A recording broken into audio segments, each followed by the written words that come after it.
জানো ইজ সব সময় সিঙ্গুলার হয় না, ইজ মাঝে মাঝে প্লুরালও হয়। তাহলে এই ভিডিওটি তোমার জন্য। ফর্ম অফ ভার্বের আজকে 9 নাম্বার নিয়ম। 9 নাম্বার নিয়মে আমরা দেখব the students is has to take the competition. ছাত্রদের প্রত্যেকেই কম্পিটিশন অর্থাৎ প্রতিযোগিতায় অংশগ্রহণ করে। তাহলে আমরা দেখব এখানে দা স্টুডেন্টস ইজ, যে বিষয়টা আমাদের কনফিউশন সেটা হচ্ছে ইজ। অর্থাৎ আমরা জানি ইজ, এভরি, এটা যদি সাবজেক্ট হিসেবে থাকে, প্রথমে থাকে, তাহলে ভার্ব সিঙ্গুলার হয়।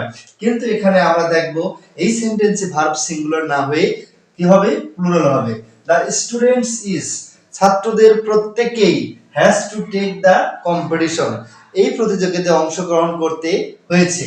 তাহলে এখানে হ্যাজ না হয়ে কি হবে, have to take, have to take, প্রত্যেকের অংশগ্রহণ করতে হয়। তাহলে যদি ইজ থাকে, অর্থাৎ সেখানে যদি দ্য স্টুডেন্টস ইজ, শুধুমাত্র ইজ এর ক্ষেত্রে কিন্তু প্লুরাল হবে, আর গুলোর ক্ষেত্রে নয়। এটা যদি সাবজেক্টের পরে থাকে, দ্য স্টুডেন্টস ইজ, এই যে খেয়াল করো, ইজ স্টুডেন্ট কিন্তু বলা হয় নাই, দ্য ইজ স্টুডেন্ট না বলে দ্য স্টুডেন্টস ইজ, এই কথাটা ক্লিয়ারলি একটু মনে রাখবে।